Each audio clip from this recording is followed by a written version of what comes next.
پس از حمد الله و صلوات و درود به پایان و امام مجاهدین محمد ابن عبدالله صلی الله علیه و سلم و اهل بیتش و اصحاب کرامش، اما بعد در این ثانیه های پرقیمت میخواستم سرگذشت یکی از ستاره های اسلام را که تا قیام قیامت نورافشان است در آسمان اسلام برایتان قصه کنم.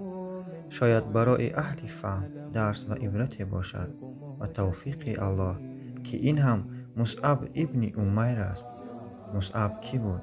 پس دقت ده ای جوان مسلمان و درس گیر از حیات این قهرمان. مصعب صحابه بزرگوار رسول اکرم صلی الله علیه و سلم اولین سفیر اسلام بود. زمان تیر هدایت به قلبش زد و طمع از مزه ایمان را چشید. دنیا برایش چنان بی ارزش شد که دینش را ترجیح به زینت‌های دنیا داد.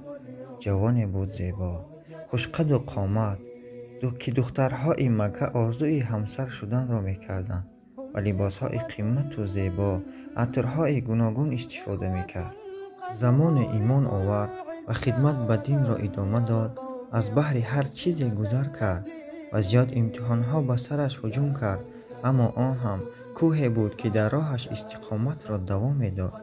پس از یک حیات پر از امتحان و خدمت در دین، روز رسول الله صلی الله علیه و سلم و مصعب زیبای مکه نظر کرد و دید موی سرش پر از خاک و پوست بدنش در آفتاب سوختگی و پروایی ندارد. تنها آرزویش خدمت به دین است. و رسول الله صلی الله علیه و سلم گریان شد و گفت: ای مصعب، ایمان اینقدر به تو تأثیر کرده است که از بحر هر چیزی گذشتی. رسول الله صلی الله علیه و سلم زیاد دوستش می داشت مصعب زیبا را. سبحان الله، کاش بین ما مصعب های می بود. کاش ما نیز در فکر خدمت دینمان می بودیم تا روز قیامت. رسول الله صلی الله علیه و سلم ما را نیز مثل مصعب دوست می داشت. کاشک ها زیاد است، اما باز هم می گویم زیرا قلبم پر است. جنگ احد یک جنگ بود که برای صحابه امتحان بود و در این جنگ زیاد صحابه ها به شهادت رسیدند و حتی شخصا رسول الله صلی الله علیه و سلم نیز جراحتی برداشتند که دندان مبارکشان مجروح شد. جنگ ادامه یافت و تک تک صحابه ها از بحر جانهایشان می گذشتند تا از رسول الله صلی الله علیه و سلم حمایت کنند.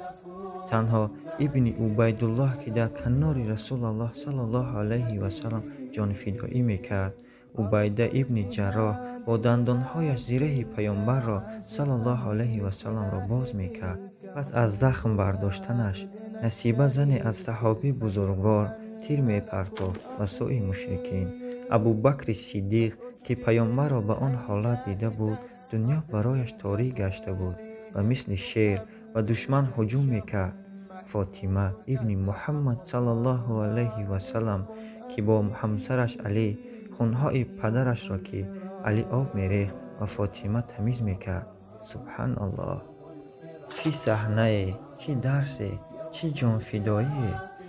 قهرمان ما کجاست؟ قهرمان ما مصعب در چه حال بود؟ پس همراه به سوی او میرویم و میبینیم یک جوان در دست پرچم اسلام و چنان با غیرت و جرأت حمله میکرد و شمشیر میزد و دشمن مثل رعد و برق خوب مشاهده میکردیم. آن هم همان مصعب است که برای دینش از بحر هر چیزی گذشت. خوشا به حالت ای یار و غمخوار محمد صلی الله علیه و سلم. مصعب، بله، همان مصعب می جنگد و شر دشمن را از پیامبر صلی الله علیه و سلم دور میکرد و حتی آماده بود که تیکه تیکه شود، اما خاری به رسول الله صلی الله علیه و سلم تأثیر نکند. چه عجب یارانی داشتی یا رسول الله. مصعب می جنگید و یقین داشت که دیواری است بین مشرکین و پیامبر صلی الله علیه و سلم و به این خاطر مسئولیت را خوب درک کرده بود. چنان می جنگید خود با تنهایی مثل یک لشکر در مقابل یک لشکر. ناگهان سواری از مشرکین از پهلوی مصعب نامردانه حمله کرد و با مصعب قهرمان ما ضربه وارد کرد که دستش از کیف قطع شد و آن مشرک فکر کرد کاری مصعب تمام شد، اما نه، این چنین نیست. سبحان الله، مصعب پرچم را با دست دیگرش حمل کرد و مبارزه را دوام داد. مشرکین تعجب کردند از این قهرمانی، ولی جای تعجب هست. باز حمله کردند و از طرف دیگر دست مصعب را قطع کردند. مصعب زیبای ما با خاک و خون مبدل شد، اما مهر الله و رسولش قلب مصعب را پر کرده بود. بدن نیمجان و به دست مصعب تسلیم را نمی شناخت و با سینه هایش پرچم را حمل کرد و دید که الکی زمان شهادت رسیده است و رویش را به زمین پرتافت و گویا می گفت که حتی جسد بی جانم نیز طاقت آزار رسول الله صلی الله علیه و سلم را ندارد. گویان و شهادت رسید. این شعر الله، این لله و این الیه راجعون. بله عزیزم، از شنیدن این سرگذشت تاریخ اشکهایت را پاک کن و برنامه ریزی کن در دین الله تا دیگران نیز برای ما اشک ریزند. بله، مصعب خدمت خود را کرد و نامش تا قیامت زنده است.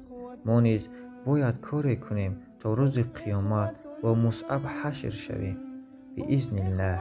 ای برادران عزیزم، این دین نیاز به من و تو ندارد، ما نیاز به این دین داریم. پس جان فدایی های باید کرد.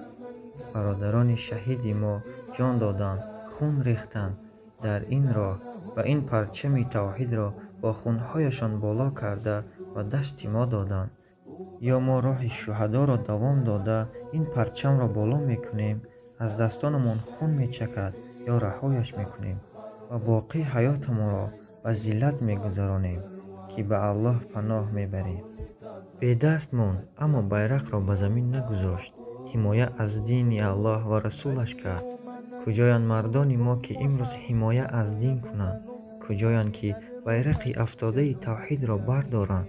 کجایند مصعب صفتهای ما؟ کجایند پدران و مادران ما که فرزندهایشان را در راه الله تربیت کنند اما از پشت دنیا روانند؟